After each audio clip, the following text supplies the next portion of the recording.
ہر narcissist انسان کے پاس بے انتہا پرابلم ہوتی ہے. وہ ایک ایسے بندے کو ڈھونڈتا ہے جو کہ اس کی پرابلم کا سلوشن کر سکے. وہ ایسے انسان کے پاس جاتا ہے, اسے اپنا دکھڑا سناتا ہے, خود کو بیچارہ محسوس کرواتا ہے, اپنا کام نکلواتا ہے, اس انسان کو ٹیشو پیپر کی طرح استعمال کر کے پھینک دیتا ہے اور پھر اسے دور دور تک نہیں ملتا. ہر نارسسسٹ انسان اپنے مسائل کے بارے میں بات کرتے ہیں.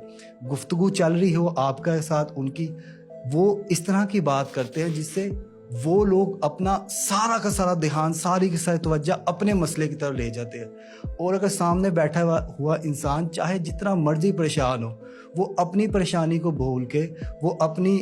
دکھ تکلیف کو سب کو سائڈ پہ رکھ دیتا ہے اور وہ اس انسان کی دکھ تکلیف پریشانیوں کو حل کرنے میں شروع کر دیتا ہے جو اس کے سامنے بیٹھا ہے, جو ایک نارسسسٹ ہے, جو اس کے بارے میں نہیں سوچ رہا, جو صرف اپنے بارے میں سوچتا ہے, جو اپنی ذات کے بارے میں سوچتا ہے, جو کنٹرول حاصل کرنا چاہتا ہے, جو چاہتا ہے کہ صرف کامیابی, ترقی, آسانی, جتنی بھی اللہ کی نعمتیں وہ صرف اس کے لیے